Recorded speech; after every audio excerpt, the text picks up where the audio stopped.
morning. This is the Eager Beaver Show. You are listening to a True North Eager Beaver Media Incorporated podcast.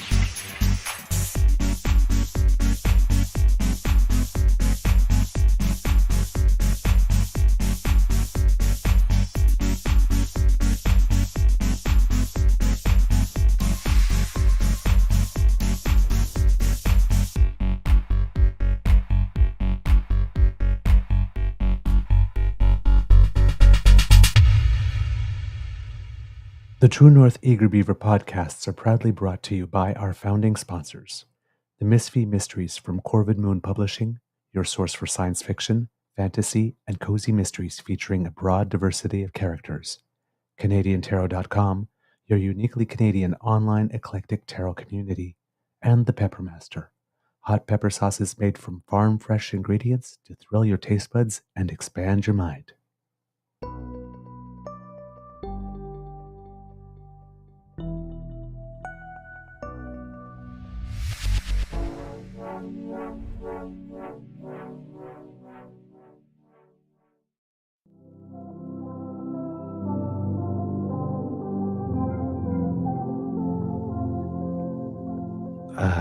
Just a little bonus bliss.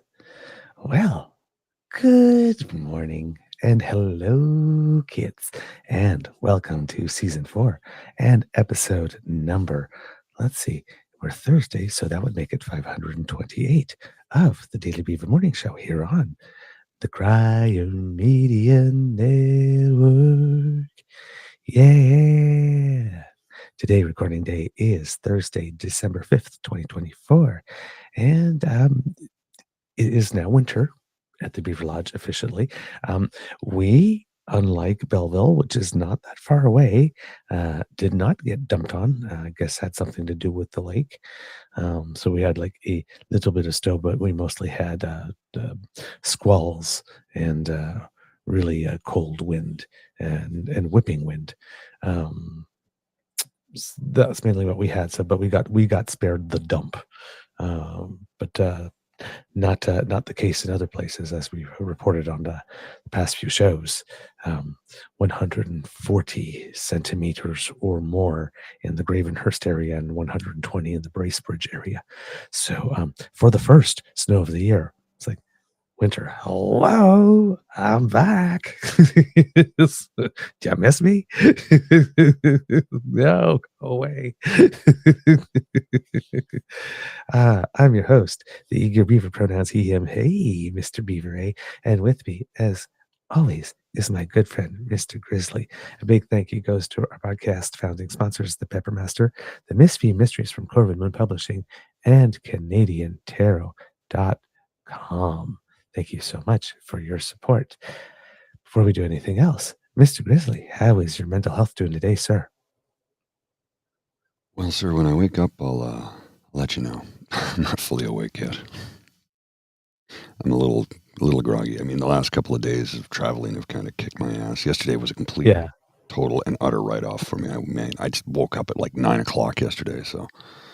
Yeah, I was out down for the count yesterday and got absolutely nothing done. Felt like crap. Just sheer exhaustion will do that to you. And you know, traveling as much as I love to do it, it upsets your sleep pattern. It upsets your digestive pattern. You know, everything just takes a left turn on you, whether you like it or not. So yeah. Yeah, indeed. As you could see, Kits and Cubs, I'm going through everything green in my wardrobe while I still can. I am doing well. I'm a tiny little bit heartbroken and a wee smidge frustrated. Nothing terrible. We lost again at curling yesterday. I won in the morning, but we lost in the evening. And so I lost 3 of the 4 matches this week. And over the last 2 weeks, the 8 matches, there have been at least 5 that we have lost, in part, largely, because our opposing teams, even though they were playing well, yes, on shots that were missed, completely missed, that end up hitting something that bounces on something that moves something that, and it's like, and ends up in like in an impossibly good place. It's just like, why? And I know it's like that. I know it's like that. Curling can be like that. Sometimes you got to be good to be lucky, and sometimes dumb luck does enter into it. But 5 out of 8, man. I'm like playing my heart out. I'm just like sweeping my heart out. Things take a nasty turn, and it's like, no, don't get down. Keep a positive mental attitude. Short memory is a curler's best friend. Yes. And often we're like clawing back and getting ourselves back into the game and all that kind of stuff. And then something just happens at the end. And it's just like, come on, we worked so hard. We didn't give up. We didn't quit. Where's the reward? And that's the life lesson, kids and cubs. Sometimes you do all the things right. Sometimes you don't give up. Sometimes you are a good sportsman, even though everything's going wrong. And sometimes you manage to keep a cool head and get yourself back in the game. And you still lose. It happens. It happens. Problem is that I'm learning that lesson a little too often for my liking over the past 2 weeks. So, yeah. Oh well, c'est la vie. But it's we've had they melted down part of the ice a couple of weeks ago to try and fix it because we just had a terrible season. In fact, our curling club just sent us a message that next year we won't be playing any matches before Thanksgiving weekend. We'd always start in the last week of September or something.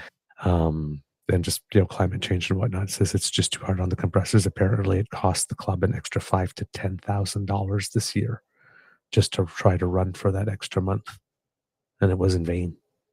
Wow. With all the energy requirements. So yeah, it's sorry, I got thrown off by the extra screen. Sorry. You got to concentrate, man. You got to concentrate. Yeah, I know. Sorry. So yeah, I'm the one with ADHD. Yeah, indeed. I was trying to look elsewhere because I was just being thrown. I didn't know why that was going on. So yeah, new technology. I don't know where I was going. I'm sorry. Anyway, on with the show. You were talking about curling. Yeah. I don't know where I was going with it though. Oh, okay. Thanks. Well, where do we start today? I was off yesterday because I slept in till 9 o'clock. 10 to 9 is when I woke up, actually. The day before, I was in Montreal the whole day and didn't get to have any meetings. And I was trying to meet with some colleagues, but we just couldn't coordinate it because I was downtown. And they were like, "Can you come up?" I'm like, "No, I don't have a car, man. I took the train here. I'm taking the train home." They're like, "Yeah, okay, don't worry about it. We'll get together next time." The meeting was scheduled and then it got canceled at the last minute. So just things had to get juggled. Anyway, so I spent the day in Montreal and did a little window shopping, picked up a couple of items that were needed. And I was a write-off yesterday. I didn't look at the news or anything at all yesterday. And this morning I got up and looked at a few things. And I started off with the Hawk Tuah girl who launched a spit coin. Get the joke? Spit coin, Hawk Tuah. Anyways. A meme coin, and as it turned out, a lot of people lost a lot of money. I think something like $500 million was lost or something like to that extent. So people are freaking out and saying she should be put in jail. And I'm like, why? Because you put your coins in the slot machine, you pulled the lever, and you didn't win? It's a gamble. All of those virtual cash is a gamble. So people are stupid and greedy. They just think, oh, I can get rich quick. No, it never happens. People are stupid and greedy. They want to put her in jail because it's lost its valuation. I'm like, sorry, that's what happens. That's not their fault. Exactly. And you bought it. It's like, did you like? Yeah. Exactly. There is an expectation of a minimum of due diligence when you make an investment. Mm-hmm. I mean, Not all did you? investments pay off. I mean, Bitcoin is one of the riskier ventures, Yes. I guess, but you can, Oh yeah, there's right? money to be made. We have Scott from Hot Wallet, right? Mhm. Like this, who's really gotten to understand Bitcoin and Bitcoin understands the flows and how it moves and what influences it and that type of stuff. And he's fine with that and strategies and like that. So there's a way to play it if that's your thing. But it's like in all the world of potential investments, you go to Bitcoin. Yeah. Or in And this that case, out that of, out celebrity of version. all the potential Bitcoins, Mhm. because there is actual Bitcoin, Correct. the original established one, you go to the Hawk Tuah Bitcoin. I am sorry, but there's a part of that that's on you. Yeah. Yeah. I doubt. I'm sure there is one or two, but there'd be very few Bitcoin investment people and people in investment saying, "Yeah, that's a buy." Yeah. Exactly. Yeah. That's just no, not very smart. It's interesting when the do your own research people don't do their own research and then all of a sudden become constitutional scholars and well isn't there's a law for this, right? Yeah. Yeah. Yeah. Yeah. If I invest in something and the value goes down through no fault of the people running the stock, because if that's the case, then that is criminal. Well, But and it doesn't even like if it stop. just goes down and you lose your shirt, there's no law. Yeah. It doesn't come. It's almost people these days seem to think that if they vote and they don't get the result for which they voted, that their vote literally did not count. Right? It's like I voted, so I'm guaranteed the outcome. Yeah. I invested money, so I'm guaranteed the outcome. I lost money. Wait a minute. Who do I sue? Yeah. It doesn't work that way. You want guaranteed income, get a guaranteed income certificate. But no. It doesn't work that way. You're not guaranteed an outcome or success. From Rihanna. Bitcoin is a scam. Scott from Hot Wallet tells people not to invest all their money into Bitcoin and only invest what you are comfortable losing. And that is sound advice. Yes, if you have play money and you want to go there, that's it. But that's not part of your core. If you need that money to make rent, don't do that. That's a bad idea. No. That's the Freedom 35 Trailer Park Boys mentality, and it doesn't work.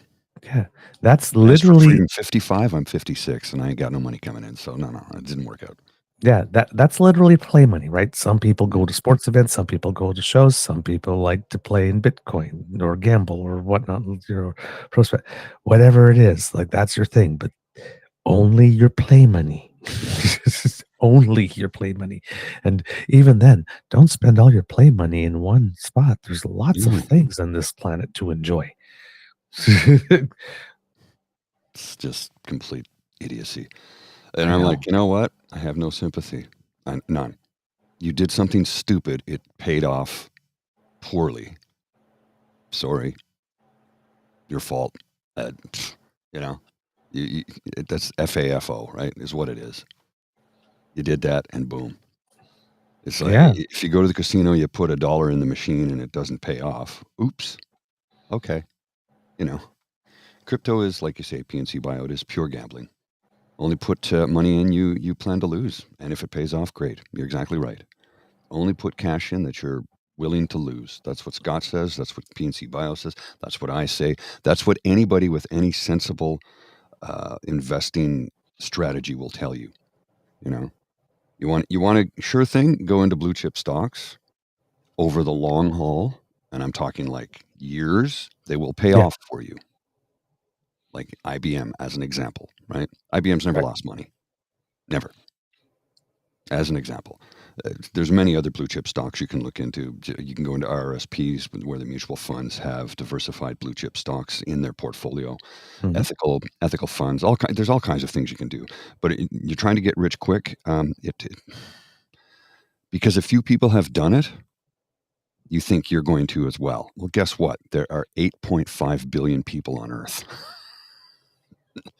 A handful of those people have won. A handful. Yeah.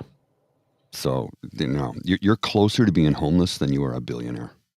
When it comes to investing, slow and steady is fast. Yes, it is. It is. And you have to be patient. And if you keep checking your stocks every day, well, that's just going to drive you. Oh, it's down. It's down. Don't check every day. Just put the money in you can afford to lose, save the money you can afford to save, and just sit on the rest. Yep. And that's my financial advice from somebody who's unemployed with no money coming in. And if you are, I am a big fan of anything with dividends, because sometimes they don't grow as fast.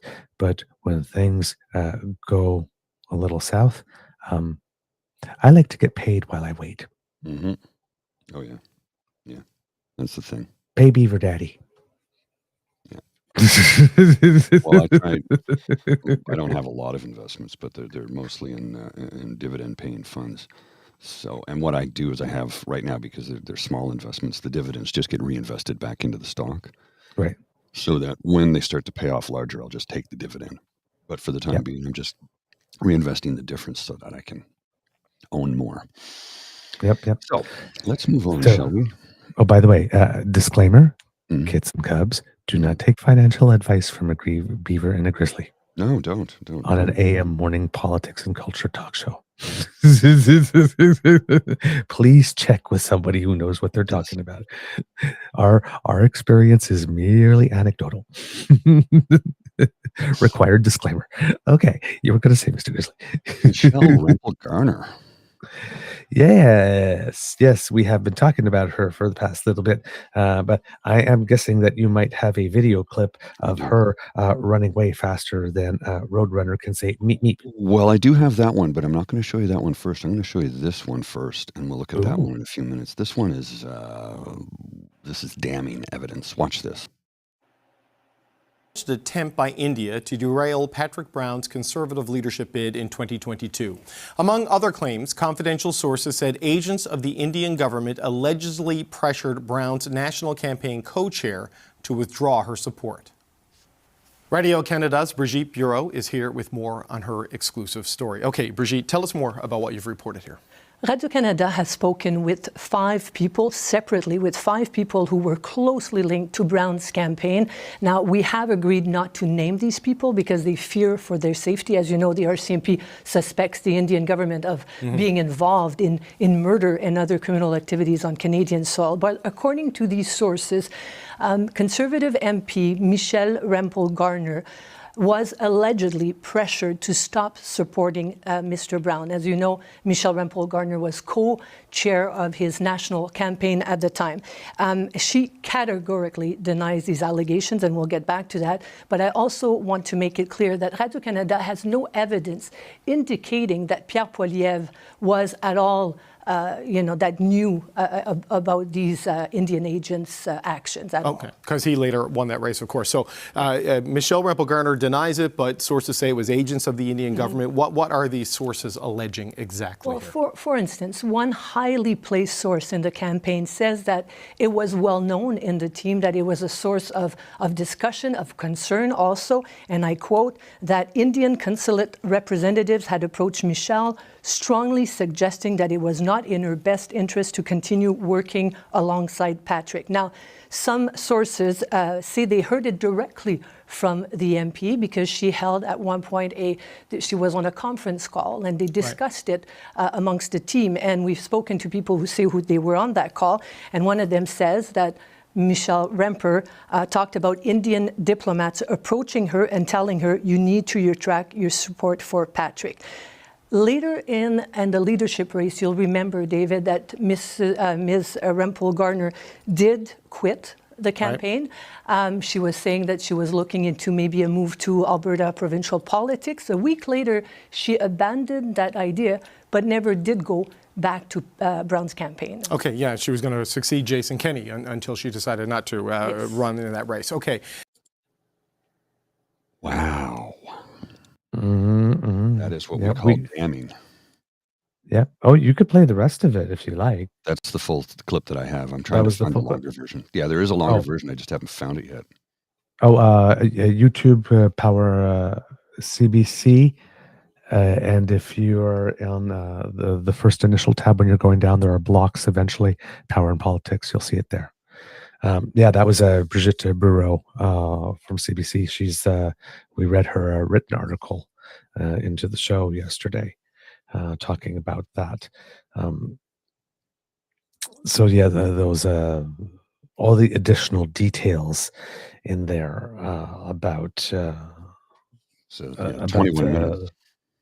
Yeah, no, but it's not a full 21 minutes. There's panel discussion after that, but she's the first part of that. So you could probably find where you were in there and then continue from there on. But she's the first thing in that block on the video.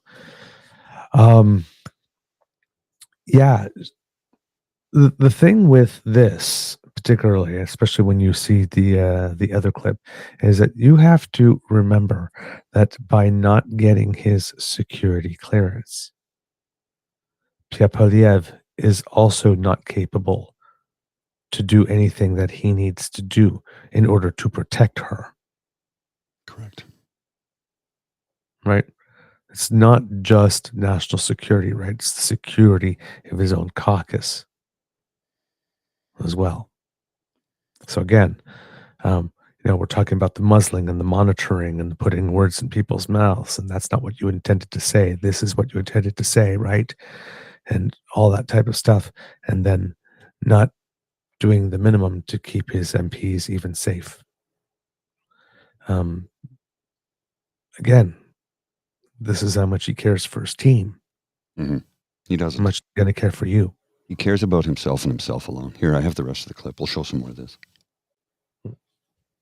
Michelle Rempel-Garner, Patrick Brown, a lot of big names in this. The current mayor of Brampton, still an MP. Any reaction from the main players in this? Now, Brown would not grant us an interview, neither would Rempel-Garner, but she did send us a written statement saying that she felt she left Brown's campaign completely of her own volition. She said, and I quote again, "In no instance was I coerced in any manner by anyone at any time." And she also said that she has always taken into account the perspectives of many different Canadian interest groups and stakeholders. Okay, interesting. Categorical denial, but sources saying she raised it on a conference call with the campaign. Was this it? Were there other attempts at interference in Brown's campaign? Yeah, many other, according to our sources. For instance, Hindu supporters of Mr. Brown were allegedly told by Indian agents that they should not support him anymore, that they should not be selling membership cards for him, and they should not invite him at certain events. And in the article that we published on the CBC website, we do talk about a specific event where Mr. Brown was a persona non grata. He was supposed to be there. He had been invited, was supposed to attend. His workers were all happy that he'd be able to solicit support from the Hindu community. And he was told, according to our sources, that he was no longer welcome because he had upset representatives of the Indian government. And by the way, the High Commission of India, the consulate also of India in Toronto and Vancouver have all refused to comment. Okay, that's interesting because, in the past, Patrick Brown was seen as someone who was friendly with Narendra Modi. Obviously, based on this, that would suggest it's changed. So why would the Indian government want to stop Patrick Brown from becoming the leader of the Conservative Party of Canada? Well, according to our sources, agents of the Modi government did not want somebody close to the Sikh community. As mayor of Brampton, the Canadian city with the largest Sikh population, he had close ties. He had become very close to that community. In one instance, there was an event where he showed up, and people some had flags, Khalistan flags, in reference to the independent states that some members of that community are demanding.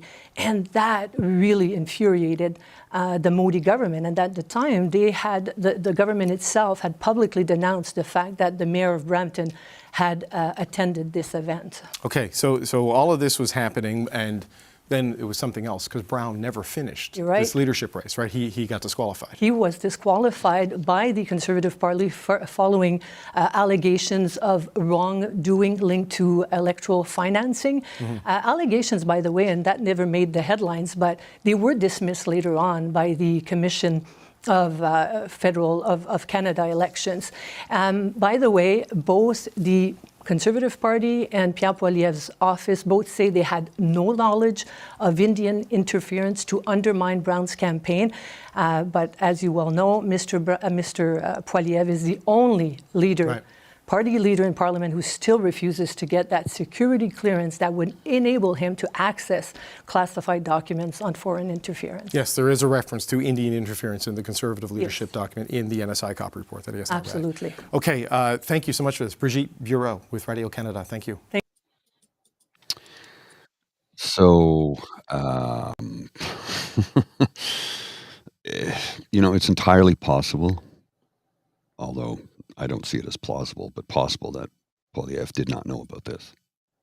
Plausible. Plausible deniability.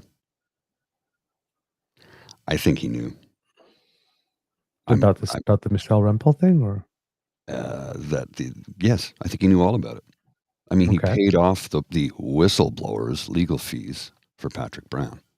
Yes, $37,000. The Deb Jaudoin part, yes. Yeah. There's just a lot. Look, where there's smoke, there's fire, and I think there's a bonfire here, to be honest with you.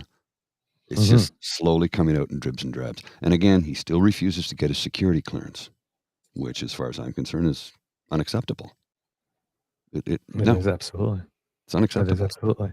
On that front, Mr. Grizzly, according to the good people at iPolitics, as part of their ongoing probe into allegations that, quote, agents of the Indian government may be involved in, quote, electoral interference and criminal activities in Canada, public safety and national security members will question Brampton Mayor and one-time federal MP Patrick Brown over claims that his ill-fated bid to secure the Conservative leadership in 2021 may have been a target of just such an operation, as reported by Radio-Canada, and who, after failing to respond to earlier invitations to testify, was summoned to appear, which he's now scheduled to do by video this afternoon.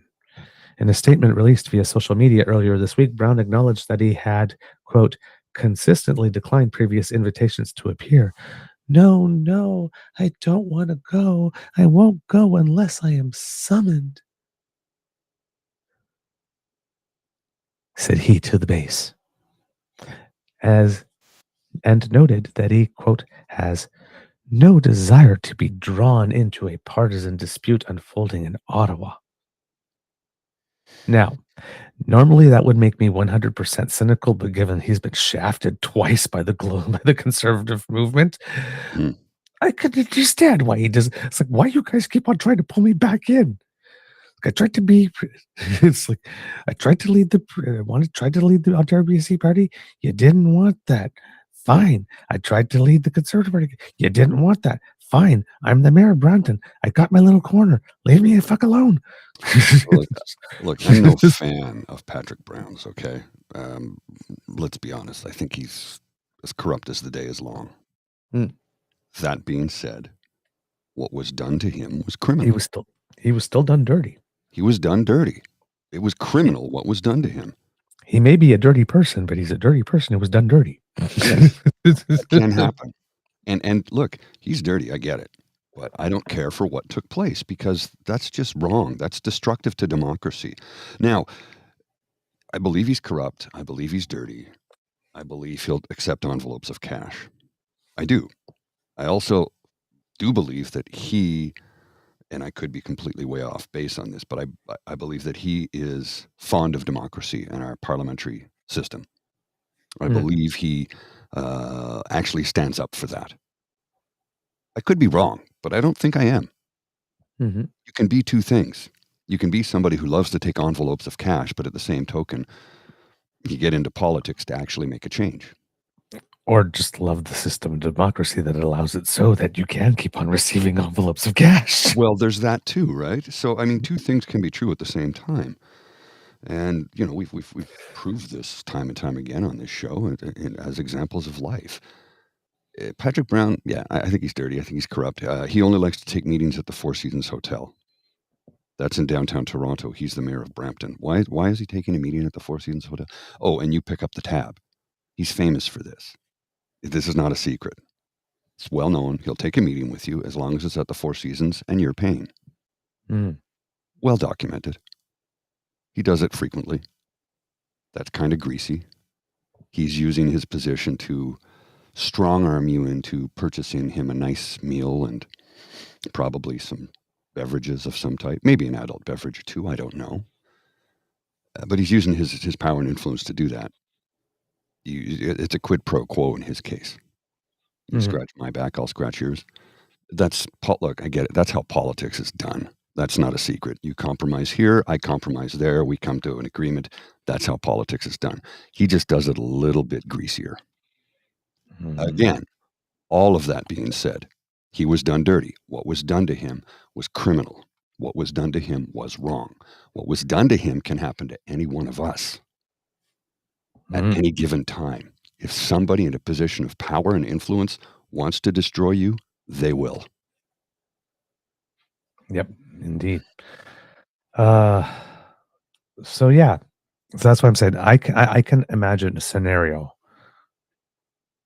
quite plausibly that's like, dudes, come on, man, just leave me the F out of this one. It's, you got me twice already. Like, come on, enough. Pick on someone else. Yes, and I can also listen again. I mentioned it yesterday. Considering the wide array of crimes that are being suggested, Mhm. that the people who have decided to make them persona non grata have been involved in on Canadian and on US soil, because there is a DOJ indictment. So there's actually enough evidence to support an indictment in the United States of these things going on. And we do have one person who is no longer of this world. At least one. Mhm. When we're talking about things like coercion and fear and intimidation, as was alleged to have been committed against Michelle Rappel Garner, we're not just talking about a brick through a window here. No. So I know there's a lot of people who mock this, and in one way, I did too. And I guess it just depends the lens through which you want to view this. So if we're just viewing this as our typical, Canadian sort of regional politics type thing, and nothing ever big or dramatic happens here because, well, we're such a tiny population of the world, nobody ever thinks we even exist sometimes. So, Mhm. what is this big deal? But that's one way to look at it. And it's like, oh my God, really came to ask her a question too, right? But if you think in the context, again, as the people from Over the Fifth Column say, the international poker table or game in which everybody is cheating. Yes. And then, there are the high rollers table, the big players. Then there are the emerging players that would really like just at the table below to sit at the high table. They're doing things to make moves. They might be willing to make bigger bets.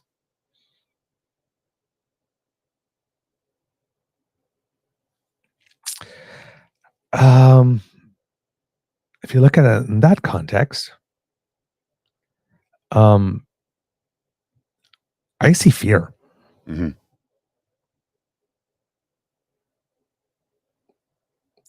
So the sarcastic side of me is like, oh my God, have you been taking lessons from Joss Hawley? Because man, you hauled ass out of there. It's like, but if you've got the clip ready, Mr. Grizzly, the speed, I've never seen her move that fast. Yeah, just give me a second. At which she moves, how many milliseconds it takes her to consider what her next move is, it's very, very, very few. Put together. Now, it could be indeed, hey, I'm having lunch, as I mentioned on yesterday's show, and I give you all my day. Like this, but can we at least agree that I get to eat and I get to poop in peace without a camera up my nose? Could be.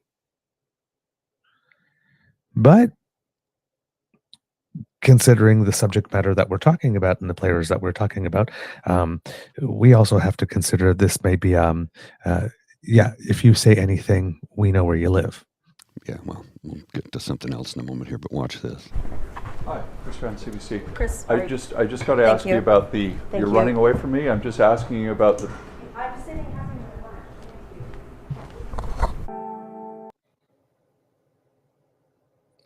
As soon as he said CBC, she's like, that's it, I'm out of here. She was up before. Yeah. It's like, what do you do? And she was up. That's fast. Because normally, I mean, unless you're having a very bad day, if I'm sitting there, it's like, guys, really, I'm having lunch. Stop. No, we just want to ask, guys, I want to have some. Then I pick up my lunch and then go. I've asked you twice. But yeah, she just up, boom, gone. Well, we talked about how Pierre Poilievre rules his party with an iron fist. You can't say anything that he doesn't like. You speak out of turn, you'll get punished. Blah-de-dee, blah-de-dee, blah. There was a big story on it. We reported on it. We showed you clips. We showed you different issues. I want to show you a clip right now of a member of the Conservative Party. I'll play the clip. Draw your own conclusion. Pay attention to what the Conservative member does the entire time they're speaking. Thank you, Madam Speaker. The member opposite spoke about character, and I'm just curious how she feels about the CBC story breaking today that India allegedly interfered in the leadership race, and that members of her own caucus were encouraged to step down from helping any leader other than their current leader. If you're talking about character, then how does the member opposite respond to these allegations that their official leader couldn't win that leadership election unless there was a finger on the scale? questions. The honourable member Calgary Midnapore. Yeah, thank you very much to my colleague for that question. You know, I was very proud to serve as the Alberta campaign chair for the leader for Carleton, and I can tell you, we swept Alberta.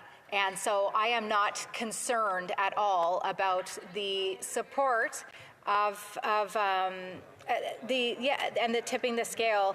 To me, it just absolutely sounds ridiculous.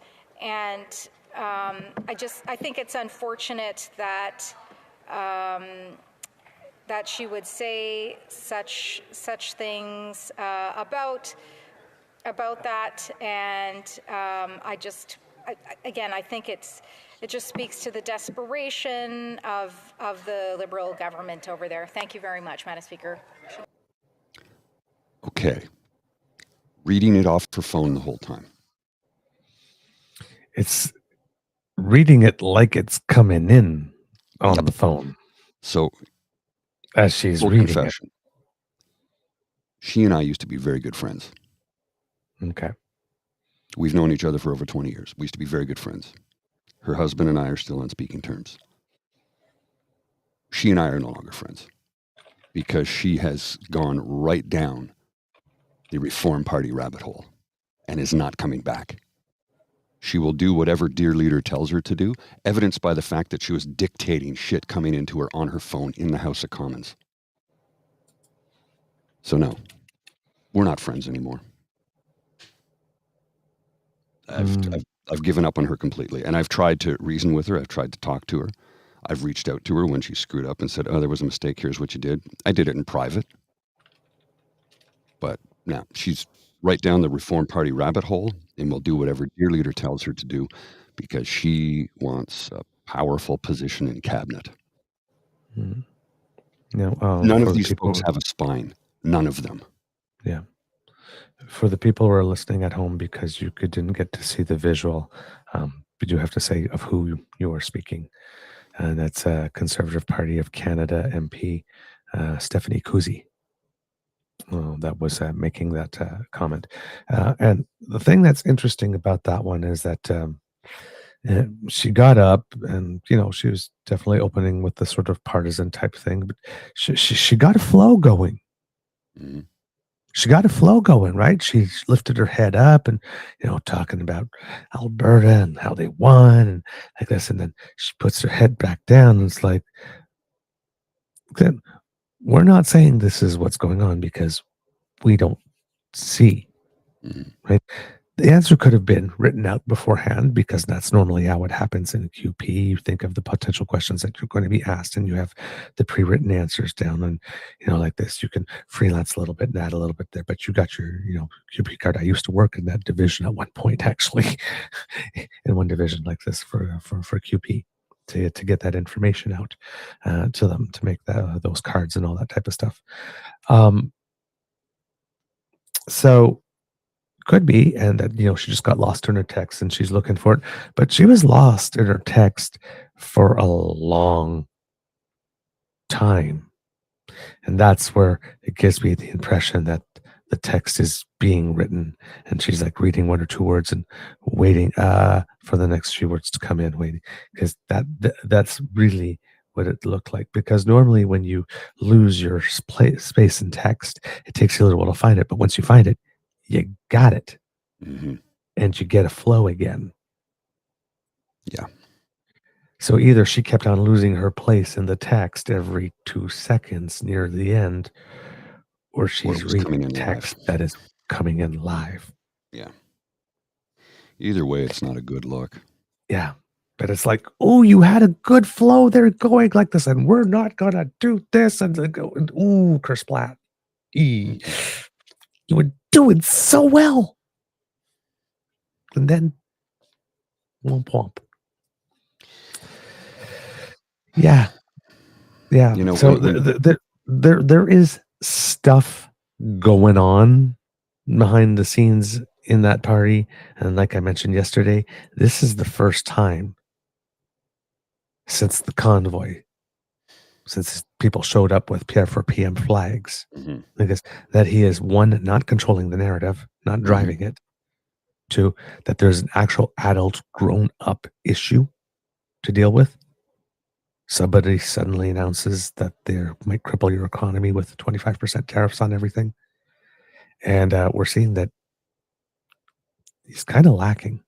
Yeah, well, in the answer department. He doesn't really have the stuff to stand one-on-one on this file. He's a spineless coward. Yeah. And then the Prime Minister had the meeting yesterday, or a couple of days ago. And we talked yesterday about how Pierre emerged from that meeting a little muted. Prime Minister is like, will you please stop telling people that our border is damn broken, because he had a press conference and standing at a little lectern with the little words, fixing the border.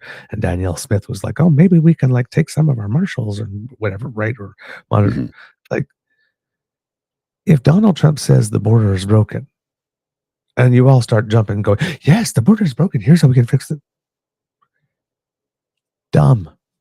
Why are you playing into his hand? Why are you buying the narrative? Why are you validating the narrative?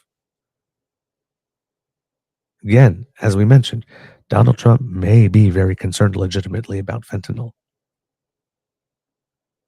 Maybe. We don't know. All right. But, it could be. That's fine. It seems that from Rosemary Barton, I guess, got to ask more questions about what went on there. And according to her reporting, it seems that people reported back to her that he seems to be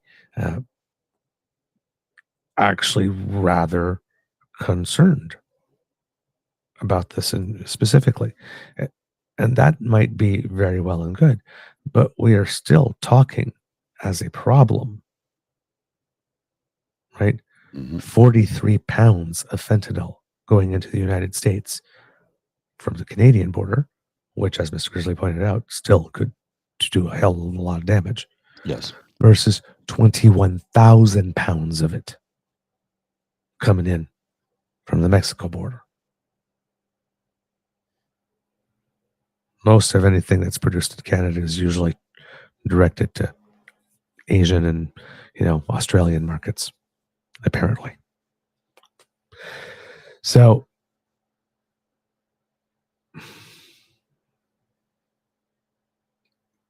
saying that our border is broken when our data shows 43 pounds of fentanyl.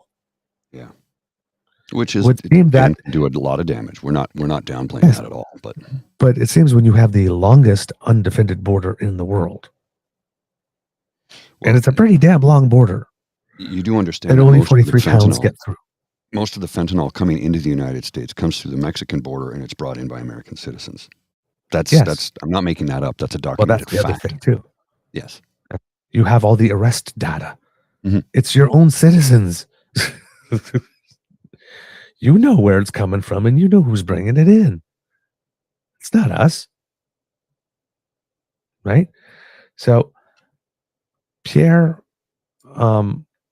came out of that meeting and, was, yes, we will, from now on until the 20th, I will take every opportunity to discuss with the U.S. counterparts how it is that these tariffs can hurt Americans just as much as they hurt Canadians.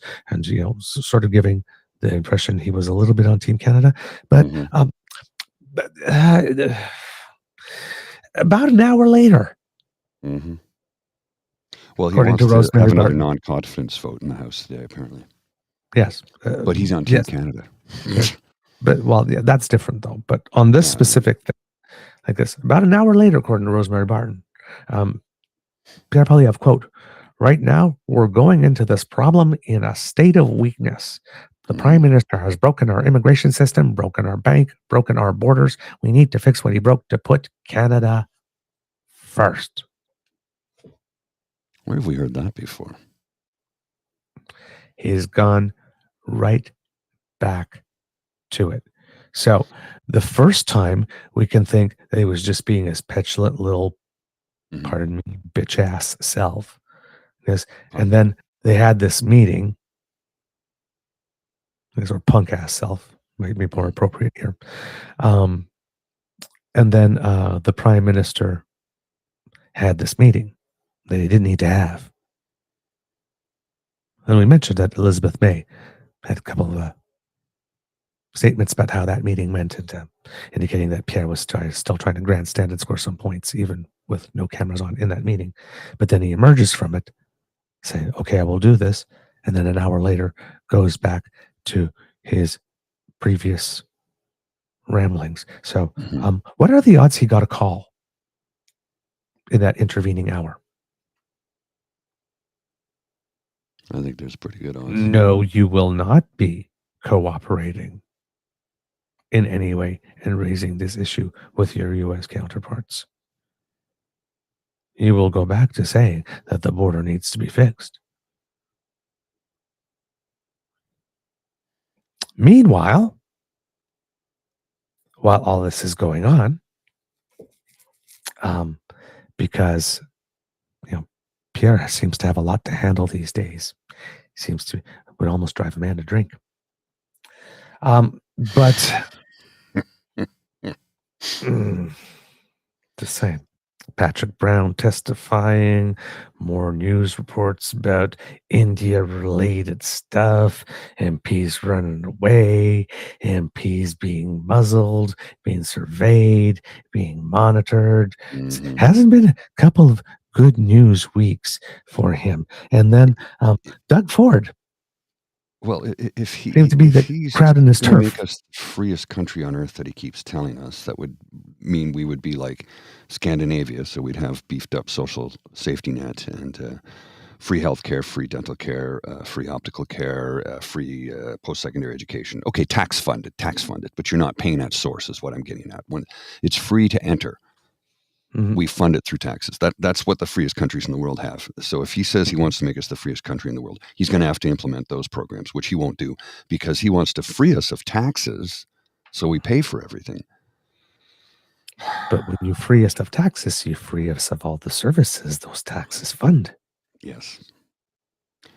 Well, here's from a Globe and Mail article. It says, Mr. Poilievre's amplification of Mr. Trump's criticisms left the impression that he's willing to side with Mr. Trump against Canadian interests as long as it Well, of helps course to he is. attack Mr. Trudeau. He sided with Russia against Canadian interests with a free trade deal with Ukraine. He sided with Modi when the prime minister stood up in the House of Commons and said, I have some very concerning information. He stood up with China when we detained Meng Wanzhou. Yeah.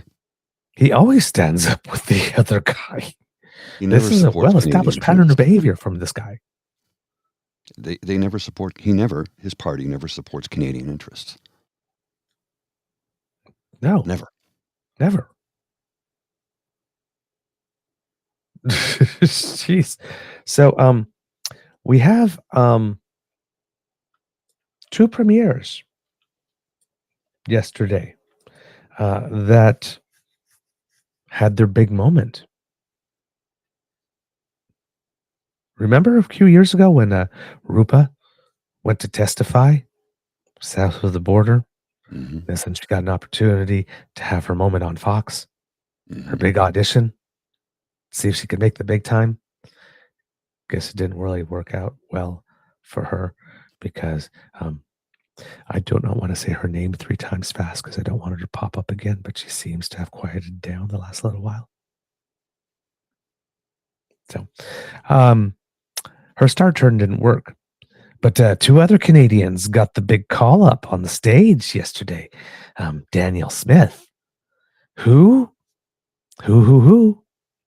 Guess her gamble of tripping over herself to buy plane tickets to go to the inauguration might have paid off because now she's on Fox News, and she didn't do all that bad, actually, for what her goals are.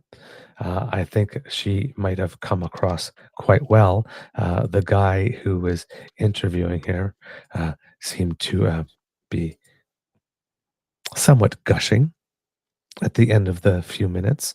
But now that she's been on Fox and we know that this guy watches it all the time, well, maybe she will get her actual ticket somewhere along the way. Except for one thing. She was directly asked if she was a Trump fan, and she did not say yes. Really? Yes, so she didn't fully kiss the ring. Now, that might be more for domestic consumption. Maybe she can't go all in yet. But Kits and Cubs, please enjoy Danielle. And then, Kits and Cubs, the other person who tried to make his big audition debut is Doug Ford. And we're going to play that one too. And Kits and Cubs, I want you, and Mr. Grizzly, I want you to notice what it is them two really have in common in their interviews. And how they differ. Sorry. I'm cackling. I'm actually cackling. That's terrible. I'm delighting in this a little too much. Mr. Grizzly. If you would, please roll Danielle when you have the opportunity. Yeah, it's the contrast was very striking because my ears pricked up when there's like a particular line that was common to both of them. So it seems that there was some coordination planning. Hey, if we're asked this, this is what we'll say. But like I said, it's obvious that one's from the world of broadcasting and the other is not. Canada's Prime Minister, Justin Trudeau, and President-elect Trump, well, they had a meeting, that's raising speculation of a Keystone Pipeline revival.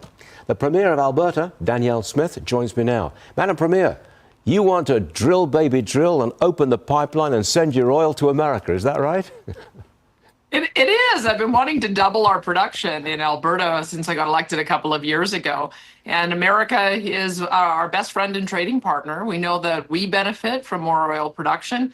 Americans benefit from more oil production because it's the basic feedstock that goes into gasoline, and it allows for Americans to be able to keep those prices low. And we hope that we can find a mutually satisfactory way of going forward so that we can increase our production and build more pipelines. Do you think that President-elect Trump can exert enough pressure on your Prime Minister, Trudeau, to make that happen, open up that pipeline and get the oil flowing south?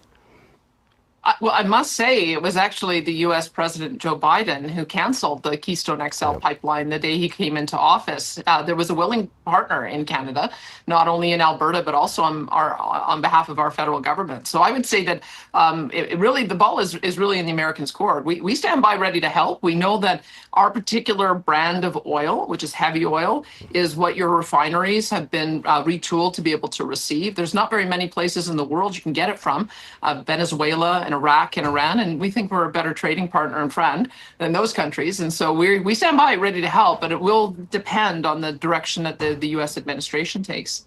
I understand that you're coming to the inauguration in Washington, D.C., January the 20th. Are you a big Trump fan?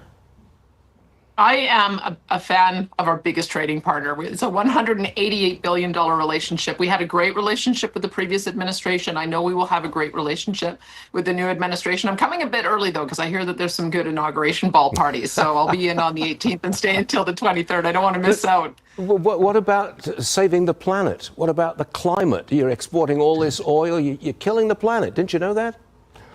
Well, I can tell you, we have 200 billion barrels of oil in reserve that's recoverable. We've got 200 trillion cubic feet of gas. And we also have pore space that is probably the best in the world, next only to Russia. Once again, I think we're a better trading partner and friend than Russia.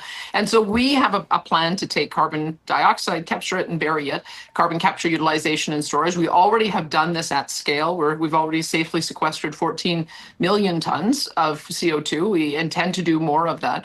And I think that the other part of it is that we want to have our lower emissions fuel being exported internationally so that we can reduce the global emissions picture. So we have, I think, a lot to offer the world where we can not only provide energy security and affordability, but we can also reduce emissions. We think we have it all. Trump joked that Canada should become America's 51st state. Can you put that graphic up? Because I think the president-elect put that out, looking towards Canada and saying, hey, you should be the 51st state. Are you offended by that? I think President Trump has a great sense of humor, and we have, I think America is a very strong country. Canada is a very strong country. We have fought side by side and lost men and women in wars together. We want to stay strong partners, and I think that we've got so many common interests that ally us. I think that because of our integrated relationship on security matters, on energy matters, on trade matters, I think this is a partnership worth fighting for. Madam Premier, if you've got time, stop by New York on your way to the inauguration. We'd love to see you here in the city. And it was good to have you on the show. When I'm in New York, I certainly will take you up on that. Nice to talk to you. Thanks very much indeed, ma'am. We'll see you soon, I hope. Thank you.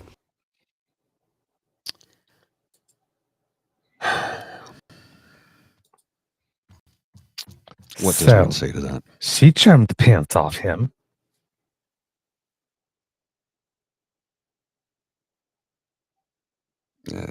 Madame Premier, If you're ever in the neighborhood, please stop by New York. Gush, gush, gush. She charmed him. Yeah, well, she's got He had a media great training. addition. Don't forget, she worked in radio and television before she was the premier. She knows how to work a crowd.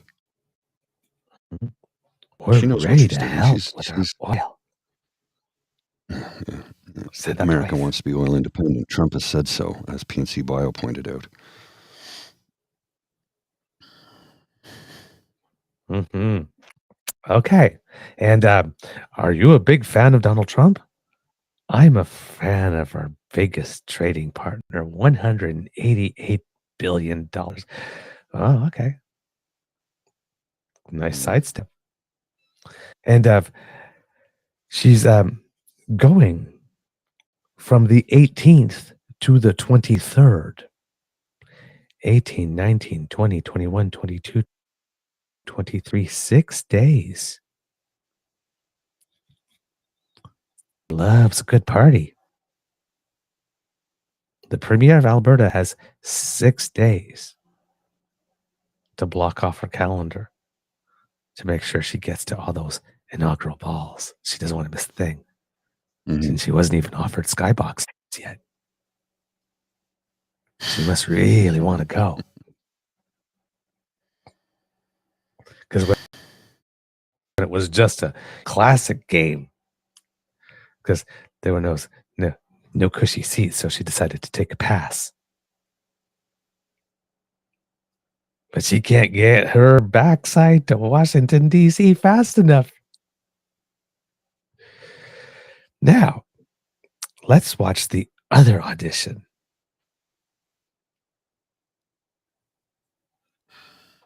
I'll cue it up here.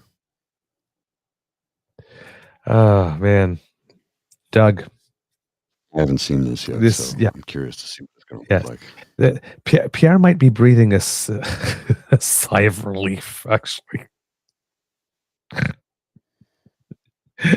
All right, here we go with Doug Ford's. Is this his debut on Fox News?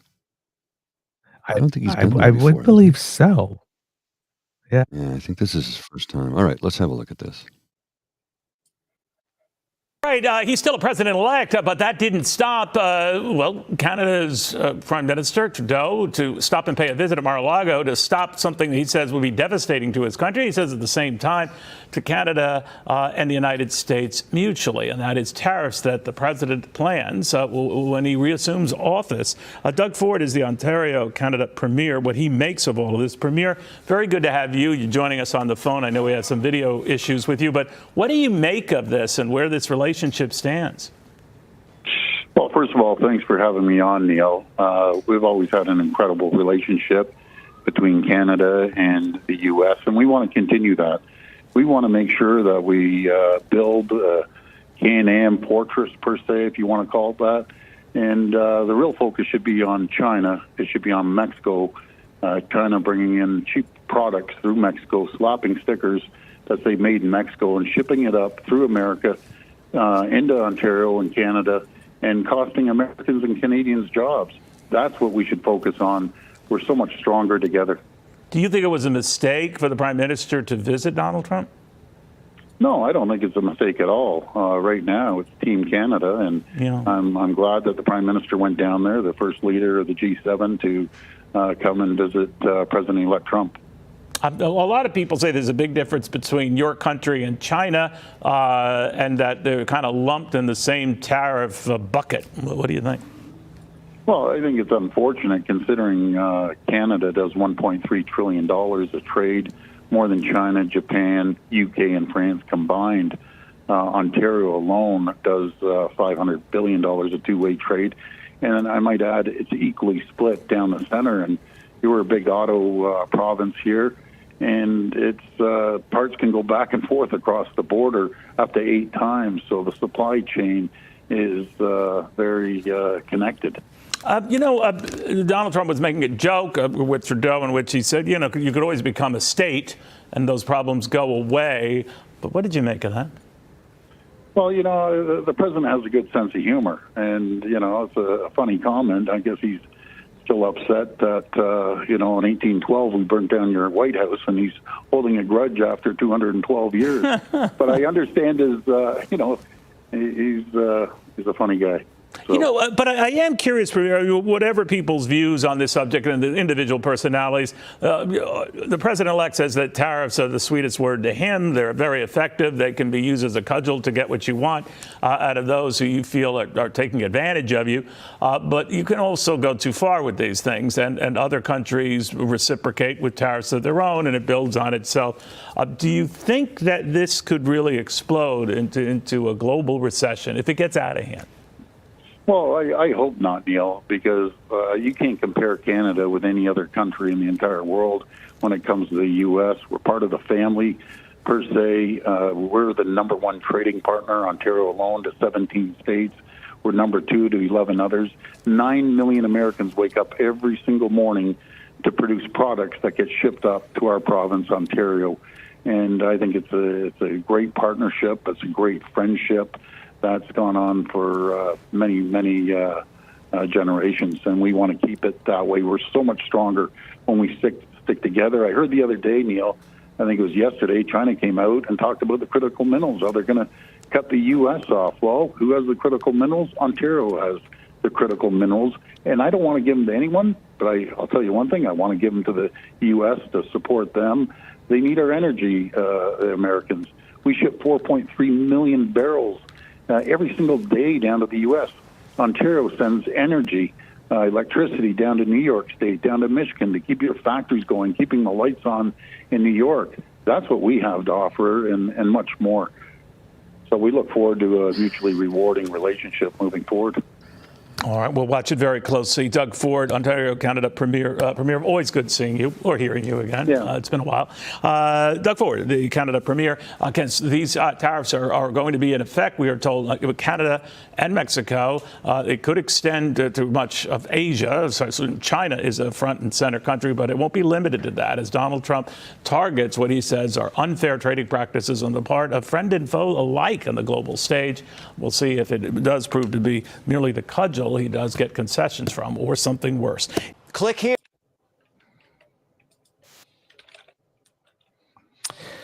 So, didn't go as well for Doug.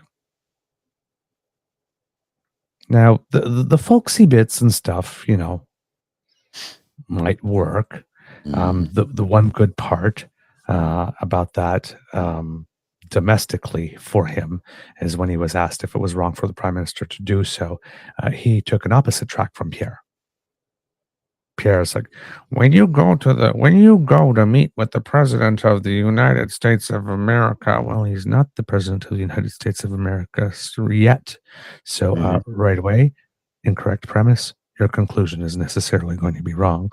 You normally try to go to get gains from someone who's not in power to give you them any yet, right? And without thinking that clarity is something you can gain. Clarity. So Doug Ford, it's no, the prime minister, it's Team Canada, you got to go. And that's the type of thing that does endear Doug Ford more to Canadians, even though he's woefully incompetent and very mob bossish. Very much so. Mob bossy. Because then Pierre Poilievre, who's just always attack, negative.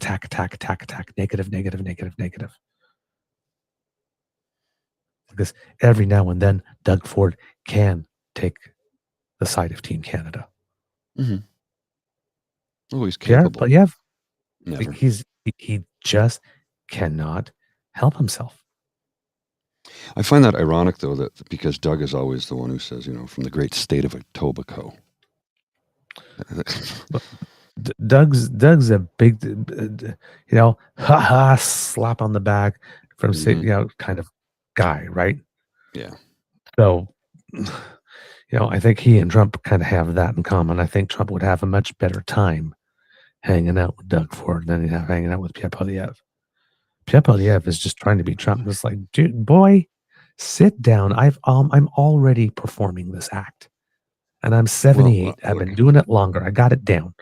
Shoot. I'll give Doug Ford this. He actually has a personality and charisma.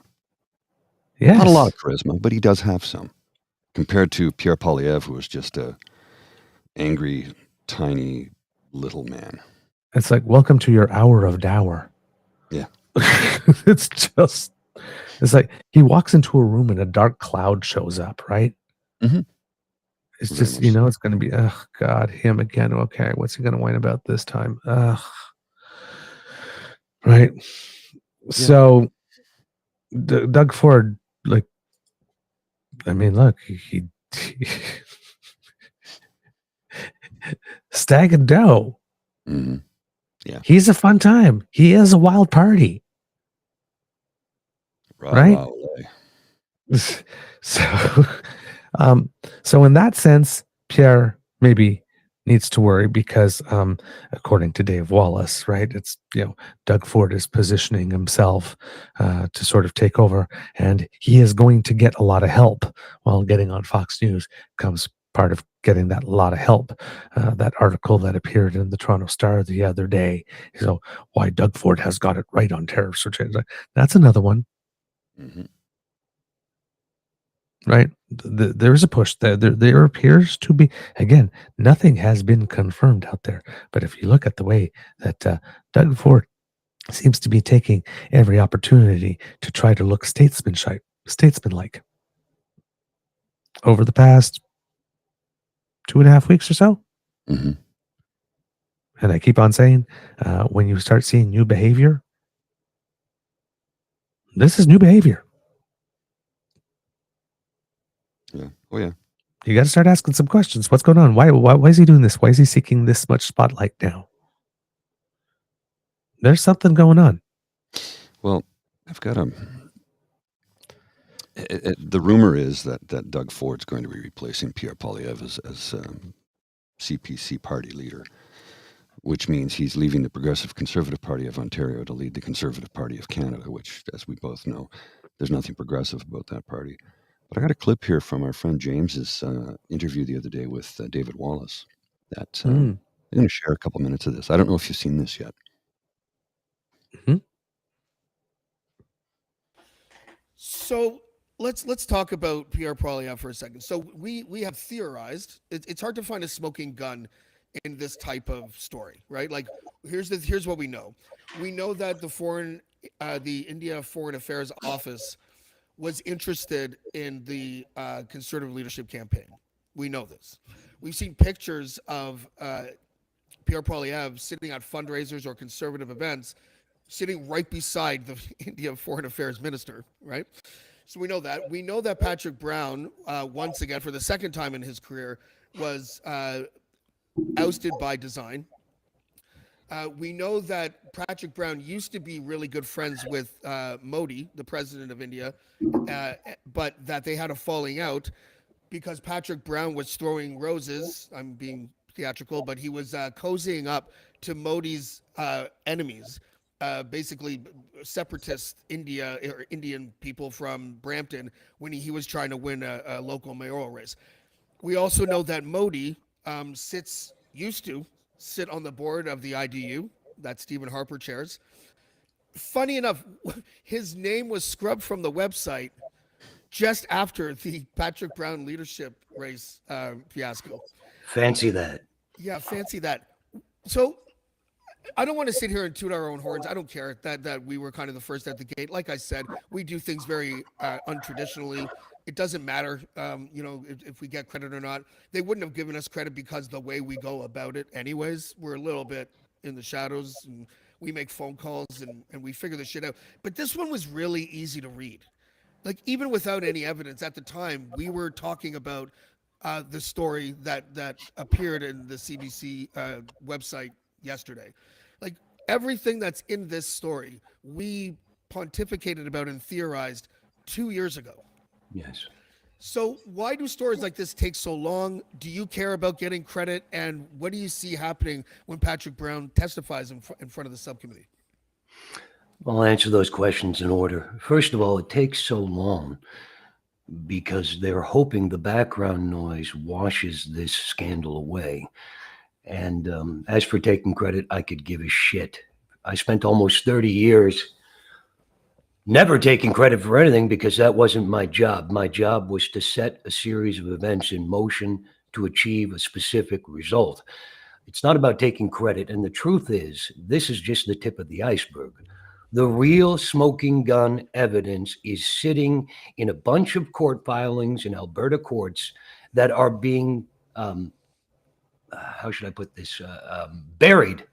And the public will never be allowed to see these things because they would signal the absolute end to the upper tier of the Conservative Party of Canada, including Mr. Stephen Harper. Therefore, they utilize strategic lawsuits in order to keep me quiet. People can laugh. People can tell me how much bullshit it is. They can make fun. But at the end of the day, I've been right on every single story that's broken. And there's a reason for that. It's because I set a lot of these events in motion. I was paid to do it. And if the public knew, if they actually had access to the information, they would be disgusted. And this wouldn't even be a question of will Pierre Poilievre be removed. It'll be a question of should the Conservative Party of Canada, as constituted right now, be allowed to hold any public office, or will they be prosecuted as a criminal organization, which are cooperating with our foreign enemies.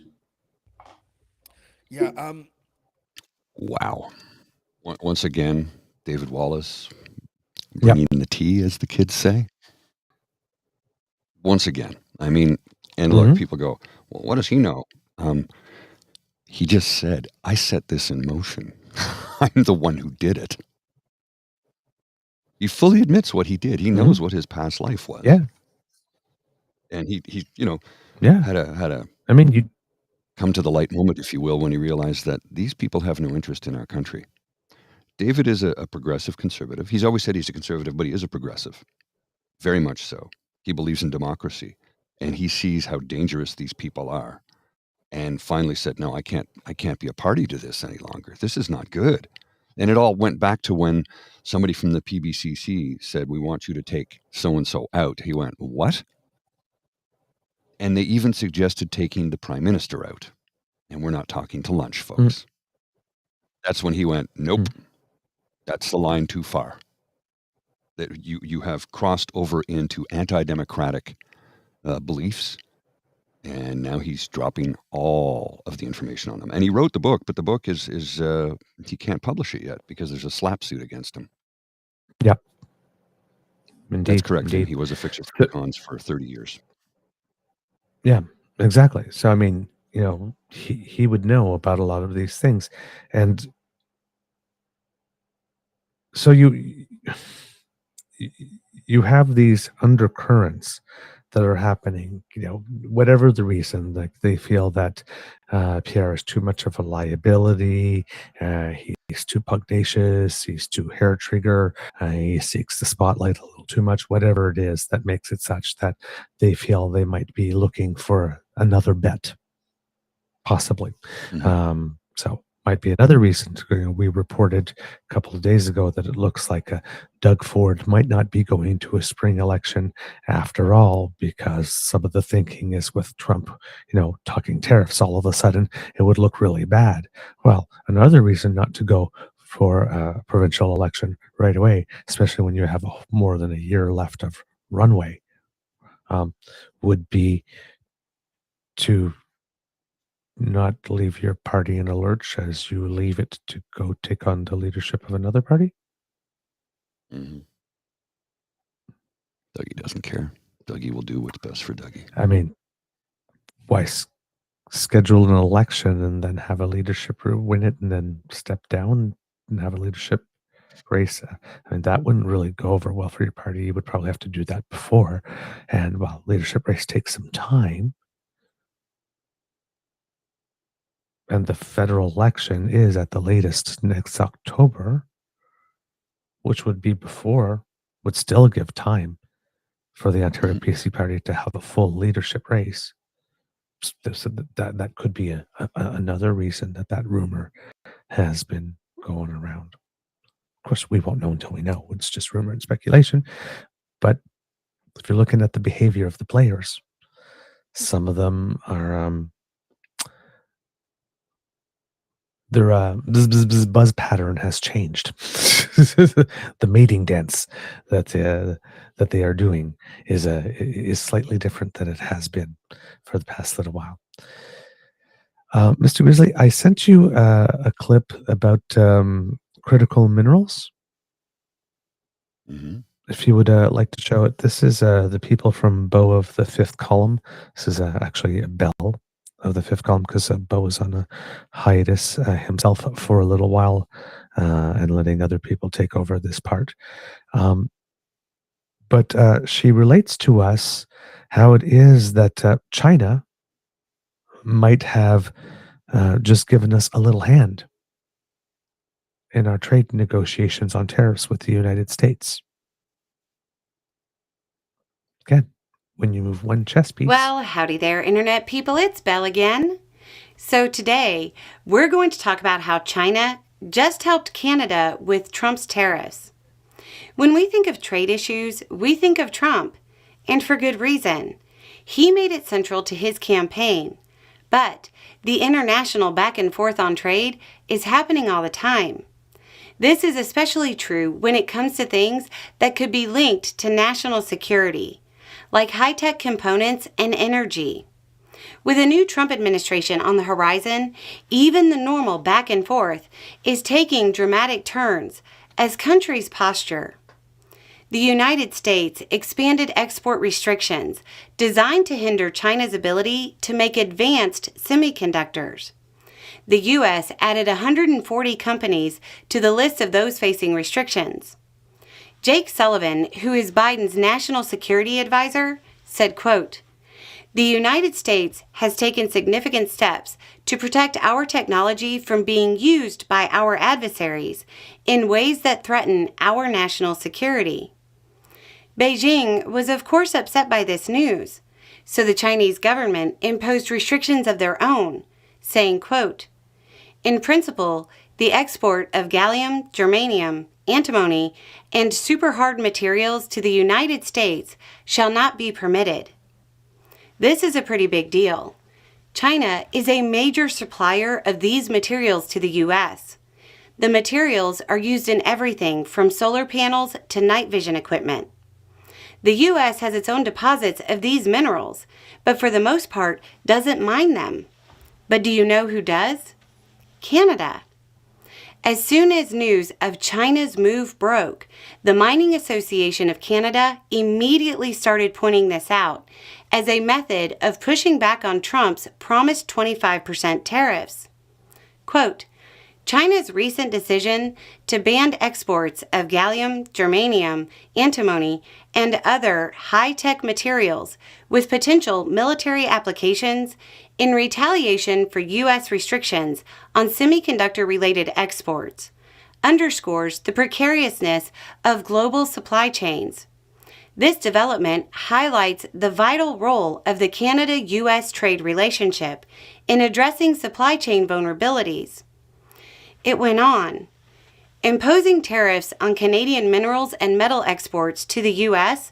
would run counter to the shared goals of secure and reliable supply chains. Such measures risk disrupting the essential flow of these resources, undermining the competitiveness of North American industries, and exacerbating vulnerabilities in critical mineral supply chains that both nations are working to address. The Canadians are wordy, but they aren't wrong. U.S. civilian industry would be happy to get their critical minerals from any supplier anywhere in the world. As far as they're concerned, wherever is the cheapest and reliable is fine. The U.S. defense industry and the policymakers concerned with defense manufacturing would absolutely love to develop a supply chain completely contained within North America. As far as they're concerned, the only thing better than domestic production would be Canadian production. These minerals are critical to U.S. manufacturing and defense industries. and U.S. demand for them is only going to climb year after year for the foreseeable future. When it comes to the global trade issues that are about to be a major part of that international poker game where everybody's cheating, Canada just lifted a card from China. Anyway, it's just a thought. Y'all have a good day.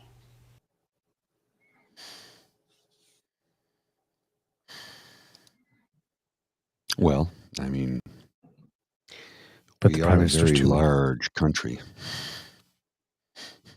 Mhm. a lot of which has not been fully explored for minerals as of yet. So Mhm. yeah, we could probably ramp that up and provide them with the product they need. Mhm. Like I said, you move one piece on the chessboard and other things happen. Mm-hmm. Oh yeah. Mhm. All right. One last little thing. I sent you a little clip. It has a little funny. The one last thing. Mm-hmm. You will notice that when Doug Ford and Danielle Smith were having their respective auditions, they were asked about the 51st state quip, which, as you know, kids and cubs, I did not take seriously yesterday. Just your distraction of the day. No point in entertaining that. And both of them had the reaction, oh, well, Donald Trump has such a great sense of humor. Except when Daniel Smith said it, says, well, the president has got such a great sense of humor. And when Doug Ford said it, well, the president's got a great sense of humor. Mm-hmm. It's all just whatever. Who did a better job at faking sincerity? Oh, Daniel Smith did for sure. Well, she my knows God. how to perform. Well, if the president-elect has a great sense of humor, then he'll love this.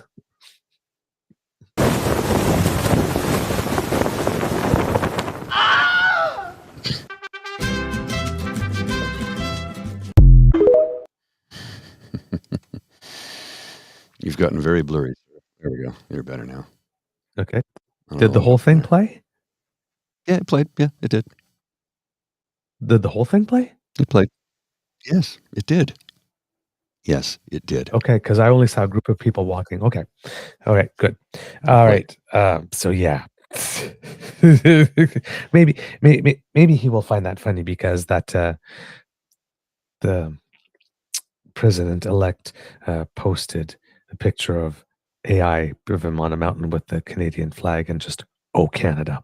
So seems Canada seems the Canadian flag doesn't want Donald Trump to start climbing all over it like he does the US one.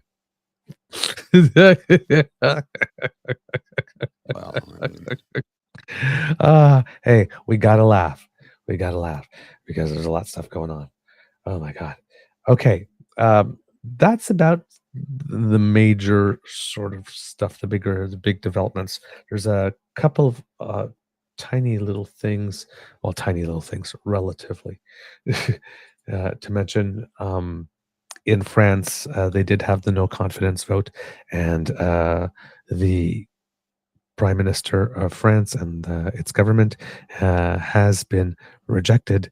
So Macron has to name another prime minister, and it took him quite a while to find this one in the bunch. But yeah, France is in a new situation that it hasn't been in, I believe, since the 60s. That was the last time that a prime minister was unceremoniously dumped. Probably it'd be the better way to put it. So we'll keep our eyes open for what will go on there. And in South Korea, in the South Korean parliament, they have begun hearings into the martial law crisis. The vice defense minister said that he knew nothing about the plan and found out about it from the media. The votes on the president's impeachment is also expected in the next few days.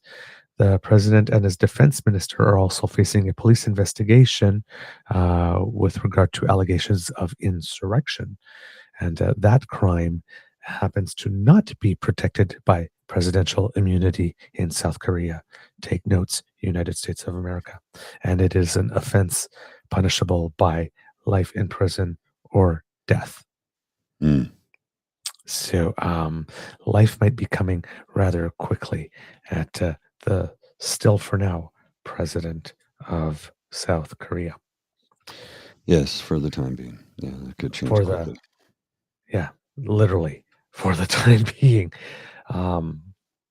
It's looks at a lot of upheaval over there.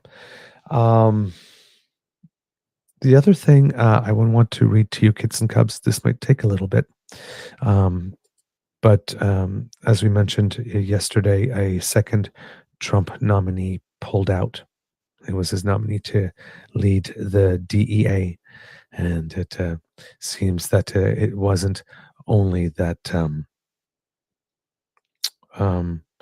there was still some stuff in his job as sheriff of the county of which he is sheriff that he still wants to accomplish before. So he can't take this job at the DEA. It seems that scrutiny found that there were a couple of things in his past that could cause some embarrassing questions. So he decided to step aside. But the next person that people are wondering will step aside is his nominee for Secretary of Defense, Pete Hegseth. And there was a profile in the New Yorker by Jane Mayer that I would like to read in because this is quite a story. After the recent revelation that Pete Hegseth had secretly paid a financial settlement to a woman who had accused him of raping her in 2017, President-elect Donald Trump stood by his choice of Hegseth to become the next Secretary of Defense. Trump's communications director, Stephen Chung, issued a statement noting that Hegseth, who has denied wrongdoing, has not been charged with any crime. Quote, President Trump is nominating high-caliber and extremely qualified candidates to serve in his administration, Chung maintained.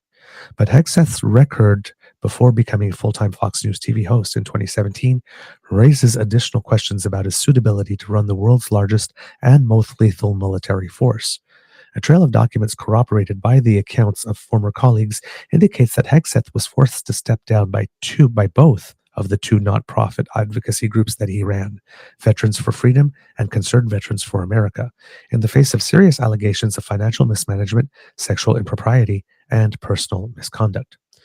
A previously undisclosed whistleblower report on Hegseth's tenure as the president of Concerned Veterans for America from 2013 to 2016 describes him as being repeatedly intoxicated while acting in his official capacity, to the point of needing to be carried out by the organization's events. The detailed 7-page report, which was compiled by multiple former CVA employees and sent to the organization's senior management in February 2015, states that at one point, Hegseth had to be restrained while drunk from joining the dancers on the stage of a Louisiana strip club where he had brought his team. Only the best people. The report also says that Hegseth, who was married at the time, and other members of his management team sexually pursued the organization's female staffers, whom they divided into two groups, the, quote, party girls and, quote, not party girls. In addition, the report asserts that under Hegseth's leadership, the organization became a hostile workplace that ignored serious accusations of impropriety, including an allegation to sexually assault her, including an allegation made by a female employee that another employee on Hegseth's staff had attempted to sexually assault her at the Louisiana strip club. In a separate letter of complaint, which was sent to the organization in late 2015, a different former employee described Hegseth being at a bar in the early morning hours of May 29, 2015, while on an official tour through Cuyahoga Falls, Ohio, drunkenly chanting, "Kill all Muslims, kill all Muslims." Only the best people. In response to questions from this magazine, Tim Parlatore, a lawyer for Hegseth, replied with the following statement, which he said came from, quote, an advisor to Hegseth. Quote, "We're not going to comment on outlandish claims laundered through the New Yorker by a petty and jealous, disgruntled former associate of Mr. Hegseth's. Get back to us when you try your first attempt at actual journalism." Problem is that there's more than just one former associate of Mr. Hegseth saying this, disgruntled or not. Senator Richard Blumenthal, a Democrat from Connecticut and a member of the Senate Armed Service Committee, described the report of Hegseth's drinking as alarming and disqualifying. In a phone interview, Blumenthal, who currently leads the Senate committee that will review Hegseth's nomination, told me, quote, much as we might be sympathetic to people with continuing alcohol problems, they shouldn't be at the top of our national security structure. Blumenthal went on, it's dangerous. The Secretary of Defense is involved in every issue of national security. He's involved in the use of nuclear weapons. He's the one who approves sending troops into combat. He approves drone strikes that may involve civilian casualties. Literally, life and death issues are in the hands of the Secretary of Defense, and entrusting these kinds of issues to someone who might be incapacitated for any reason is a risk we cannot take. Might I also suggest that that also applies to Canada for potential prime ministers? Allegedly. But I digress. Blumenthal noted that an earlier nominee for Secretary of Defense, Senator John Tower, a Republican from Texas, was voted down by his Senate colleagues in 1989 because of concerns about his drinking and womanizing. It was the first time that the cabinet pick of a newly elected president, in this case George H.W. Bush, was rejected by the Senate. Quote, John Tower went down for these same kinds of issues, Blumenthal said. I don't think it's a partisan issue. In January 2016, Hegseth resigned from Concerned Veterans for America under pressure. An account in the Military Times said that Hegseth had, quote, quietly resigned in a decision that was, quote, mutual with the organization amid, quote, rumors of a rift between the former CEO and the group's financial backers. Hegseth, who had no other job lined up at the time, gave no explanation for his departure other than saying, quote, sometimes it just makes sense to make a transition. Except if you're transgender and you're in the military. Right, Mr. Hegseth? Sorry, couldn't resist. CVA, for its part, released a statement saying that it thanked Hegseth, quote, for his many contributions and wished him well. But according to the three knowledgeable sources, one of whom contributed to the whistleblower report, Hegseth was forced to step down from the organization, in part because of concerns about his mismanagement and abuse of alcohol on the job. Quote, congratulations on removing Pete Hegseth is the subject line of an email obtained by the New Yorker that was sent to Hegseth's successor as president of the group. Ouch. The email sent under a pseudonym by one of the whistleblowers included a copy of the report and went on to say, quote, among the staff, the disgust for Pete was pretty high. Most veterans do not think he represents them nor their high standard for excellence. The email also stated that Hegseth had, quote, a history of alcohol abuse, quote, and had, quote, treated the organization funds like they were a personal expense account for partying, drinking, and using CVA events as little more than opportunities to hook up with women on the road. So does this guy think he's Slick Willie? Starting to see what, yeah, I think I'm starting to see what Trump saw in him. Mm-hmm. That's my kind of well, people. Remember, Bill Clinton's nickname was Slick Willie because he used his office to, anyway, you know. And he was impeached for that. He was. Pack, who had, well, tried. The impeachment happened. He was successfully. Yeah. Pack, who had served as CVA's chief operating officer before taking over its presidency and who no longer works there, declined to comment. A spokesman at Americans for Prosperity, the umbrella political group run by far-right billionaire Koch family, under whose auspices Concerned Veterans for America was launched in 2011, so just another grassroots organization, confirmed that Hegseth had resigned but declined to comment further on personal matters. Breitbart News, a publication that acts as a publicist for Trump, attempted to discredit this article before it was published by claiming that it would be citing a, quote, screed about Hegseth written by a, quote, jealous former coworker who had been, quote, fired. In fact, the report disclosed in this article is not the same document, although there are some overlaps. Nearly a dozen employees were laid off by CVA during the time Hegseth worked there, and the proliferation of critical memos and letters to the group's management speaks to the high level of discontent within the organization. The whistleblower report makes extensive allegations. It describes several top managers being involved in drunken episodes, including an altercation at a casino and a hotel Christmas party at which food was thrown from the balcony. Hegseth, it says, was seen drunk at multiple CVA events between 2013 and 2015, a time when the organization was engaged in an ambitious nationwide effort to mobilize veterans to vote for conservative candidates and causes. The project gave Hegseth and his team the opportunity to travel far from the organization's headquarters in Northern Virginia. Hegseth and his team gave speeches, assisted conservative campaigns, and collected voter data valuable for the Cox political operation. As a decorated veteran who, by 2014, had become an on-air contributor to Fox News, Hegseth was the public face of the group's missions, conducting a whistle-stop tour with his team from city to city, packaged by CVA as the Defend Freedom Tour. I spoke at length with two people who identified themselves as having contributed to the whistleblower report. One of them said of Hegseth, quote, "I've seen him drunk so many times. I've seen him dragged away not a few times, but multiple times. To have him at the Pentagon would be scary," adding, "When those of us who worked at CVA heard he was being considered for sec def, it wasn't no. It was a hell no." According to the complaint, at one such CVA event in Virginia Beach on Memorial Day weekend 2014, Hegseth was, quote, "totally sloshed" and needed to be carried to his room because, quote, "he was so intoxicated." The following month, during an event in Cleveland, Hegseth, who had gone with his team to a bar around the corner from the hotel, was described as, quote, "completely drunk in a public place." According to the report, quote, "several high-profile people who attended the organization's event, quote, were very disappointed to see this kind of public behavior, though the report does not identify them." In October 2014, the CVA instituted a no-alcohol policy at his events. No shit. But the next month, according to the report, Hegseth and another manager lifted the policy while overseeing a get-out-the-vote field operation to boost Republican candidates in North Carolina. According to the report, on the evening before the election, Hegseth, who had been out with three young, was so inebriated by 1 a.m. that a staffer who had driven him to his hotel in a van full of other drunken staffers asked for assistance to get Hegseth to his room. Quote, "Pete was completely passed out in the middle seat, slumped over," a young female staff member, the report says. It took two male staff members to get Hegseth into the hotel. After one young woman vomited in some bushes, another helped him into bed. In the morning, a team member had to wake Hegseth so that he didn't miss his flight. Quote, "All of this happened in public," according to the report, while CVA was, quote, "embedded in the Republican get-out-the-vote effort." It went on, quote, "Everyone who saw this was disgusted and in shock that the head of the team was that intoxicated." According to the report, a volunteer for the organization during this period was so concerned about the rampant promiscuity and sexism that she sent an email to the CVA's headquarters complaining about a lack of professionalism, an unhealthy workplace, and an atmosphere in which women were unfairly treated. According to the whistleblower with whom I spoke, the volunteer received no response.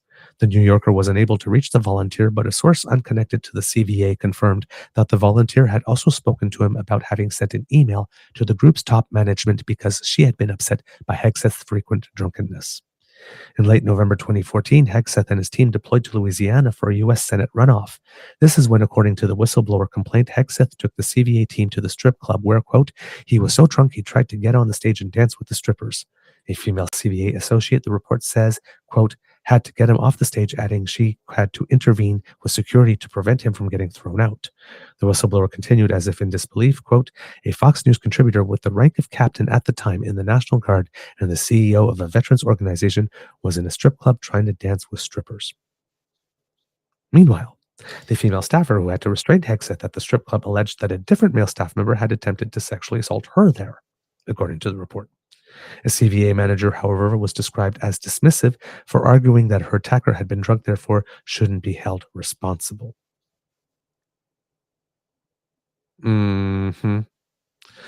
According to the report, the female staffer took steps to file a complaint with the Equal Employment Opportunity Commission, and CVA hired outside counsel.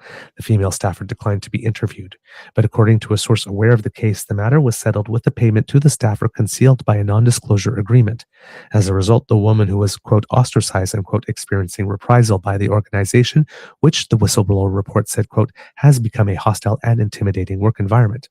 Another female staff member was also described as having been sexually harassed by a colleague, but was too intimidated to come forward, quote, because she desperately needs her job. The report declared in bold print, quote, "Fear of reprisal looms over every woman associated with the organization." In December 2014, the group held an office Christmas party at the Grand Hyatt in Washington. Once again, according to the report, Hegseth was, quote, noticeably intoxicated and had to be carried up to his room. The report stated, "His behavior was embarrassing in front of the team, but not surprising. People have simply come to expect Pete to get drunk at social events." Ouch. The 2015 federal tax filing by CVA has an unusual note saying, quote, that major programs developed in the last fiscal year were paused, and it describes Hegseth as, quote, President outgoing. By the start of 2016, Hegseth, who had been paid a salary of $177,460, was out of his job.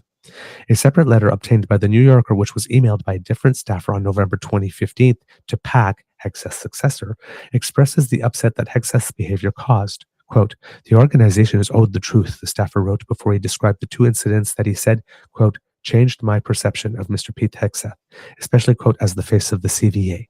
He went on to recount what took place in Cuyahoga Falls, Ohio.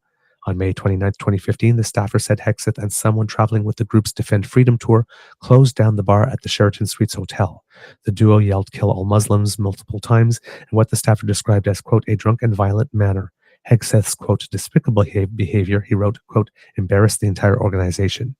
He went on, quote, I personally was ashamed and others were as well. The staffer's letter cited a second incident in which he wrote Hegseth, quote, passed out in the back of a party bus, then urinated in front of a hotel where CVA's team was staying.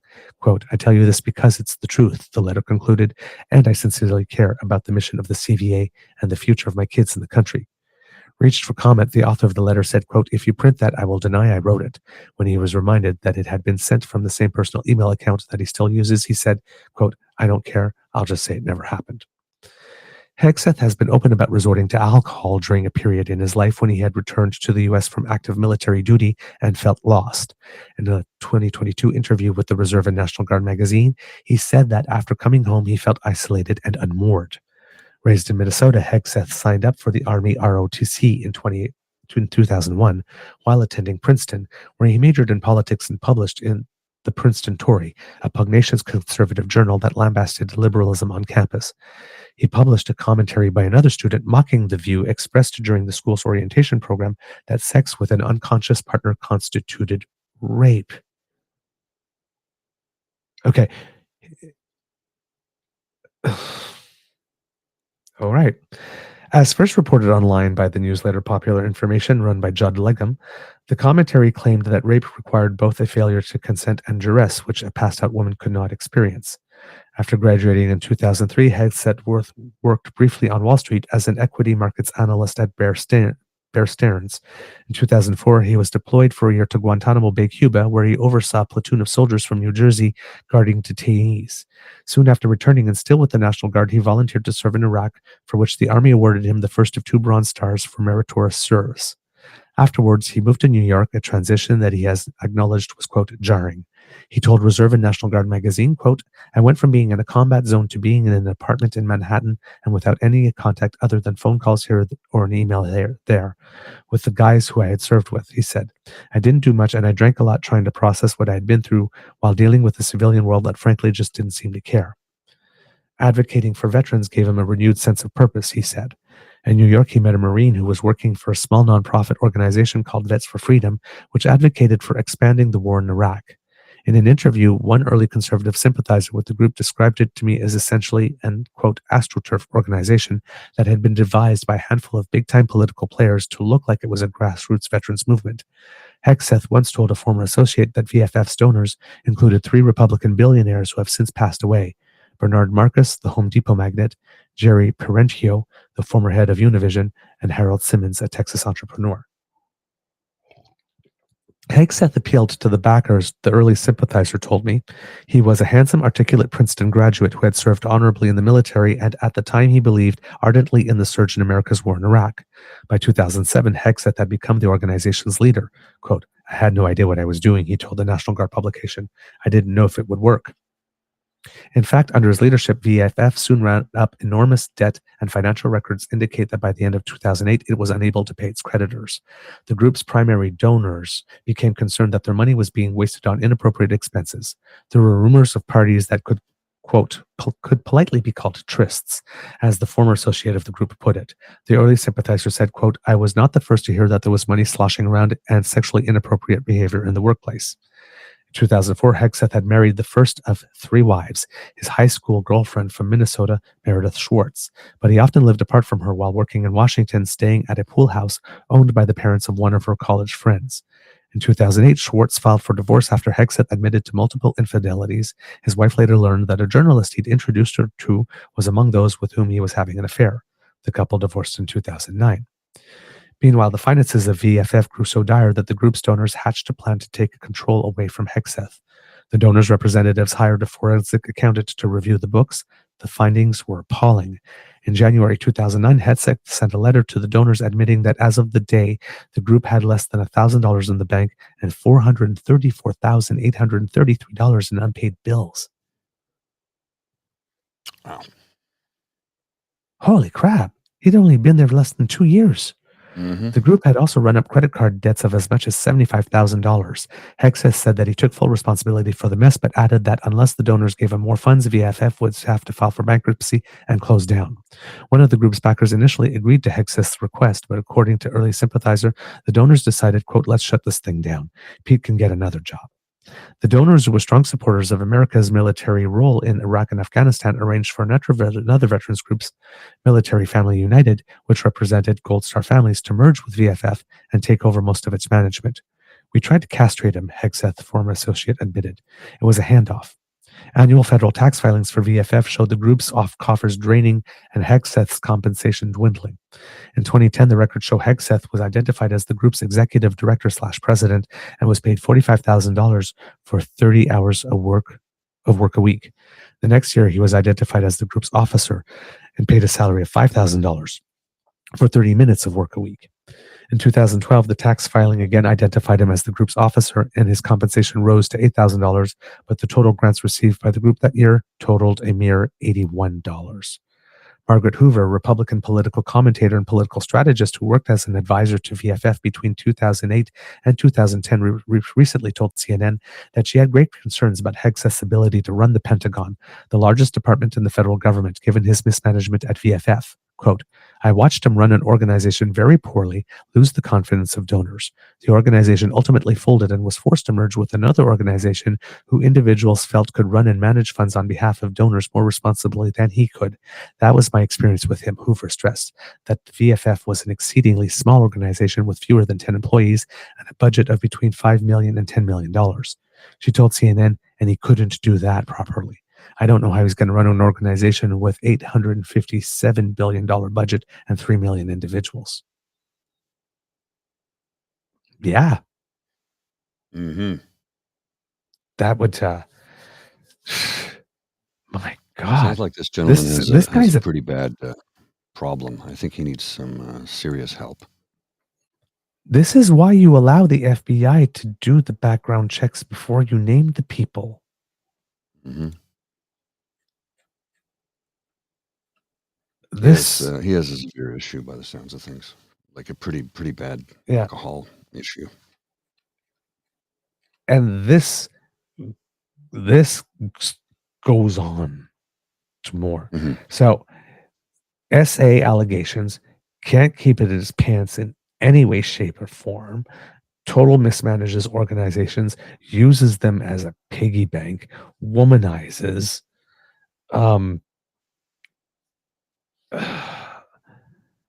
divides the women and the work staff as party girls and non-party girls. He has issues. Now, he says he is going to hold strong, but the problem is that he can only afford to lose 3 votes in the Senate, and there are already at least 4. So according to some stories, up to 6 people who definitely want more information about this guy. There might not be the votes for him either. And then that would make 3 of his nominees. The other thing going on in the United States is that the House has finally been decided. All the votes are counted. There were 2 seats that flipped. So it puts the Republicans with a 5-seat majority, but 3 of those seats are already not occupied because Trump tapped them to bring him into his administration. So they'll need special elections. So until those can take place in the House, the Republicans can only afford to lose 1 vote. to get anything passed. So the question is, who is going to become the Republicans' equivalent of Kristen Sinema or Joe Manchin, but in the House? Honestly, don't know. But They're going to have a hard time passing some things. Yeah. Yeah. All right, Mr. Grizzly, do we have a show? We do indeed, sir. All right, kids and cubs, that's the end of this episode of the Daily Beaver Morning Show. We hope that you love listening to us because we love making this for you. Remember that sharing is caring and word of mouth is priceless. And you have the mouths from which we want the words to come. So please tell your peeps and poops all about us. Now, if you do not want to miss an episode, you don't have to, thanks to the Ray Girl, because she sponsors our pod page, podpage.com/The True North Eager Beaver, lowercase letters with a hyphen between each one of those words. And if you click subscribe there, when we have something fresh off the bandwidth, it comes directly to you. Or maybe you want to surf on down to the True North Eager Beaver Media Incorporated YouTube page like Kit Elaine does every day and Kit Cassie does, and click our buttons, like, share, and subscribe. Click them all. Have yourself a good time and make us a little happy. Thank you so much. And if you'd like to help us in other ways, the QR code that has appeared by Mr. Grizzly's head will bring you to our coffee page. That's coffee, ko-fi.com/eagerbeaver, lowercase letters, all in one word. And there you will find our tip jar. So if you want to leave us a little thing because, you think that we did a good show and you want to encourage us to do more, and of course, that helps us underwrite our costs of producing this and marketing this and bringing it to you, then please do so. It would make us very happy, and we appreciate all the help that we can get. Now, if you're not able to contribute financially, please don't worry, because the gift of your presence and your attention are the gifts that we appreciate most, and we love to hear from you. True North Eager Beaver at gmail.com is where you can send us some letters and let us know what you think about the show or ask us some questions. You can also write to us at True Eager at Blue Sky and on Twitter, True North Eager Beaver on Facebook, or right down here if you're watching on YouTube in the comment section. We do try to read everything, not able to answer everything, but we do read everything, and we thank you for all your contributions to the show. Because democracy is something that you do.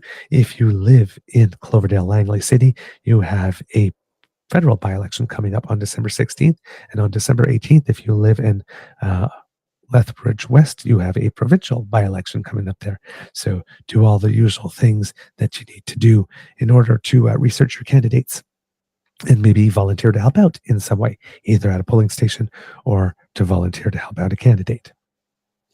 Right. Mr. Grizzly, do you have some words of wisdom? Get the rest you need. Try and get some sunlight. Get some vitamin D into your system. I'm just really tired right now. The last few days of traveling have really taken their toll on me physically and emotionally. So I'm kind of a zombie at the moment. So I apologize. That's quite all right. Please take some time for some self-care, my good friend. Going to. It could be a tough world out there.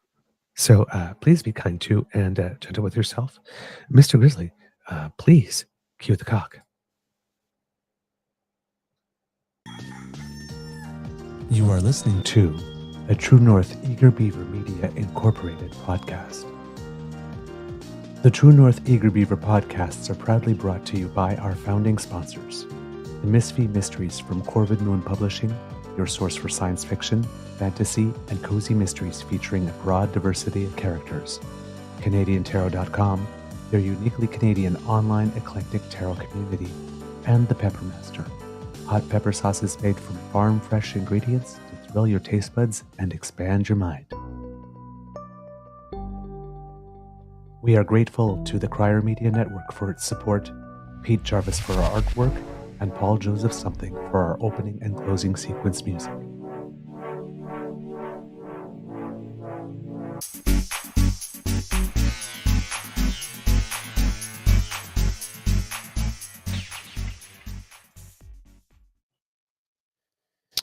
I have something for you you need to see. Be clear, we're not All right, Mr. Grizzly.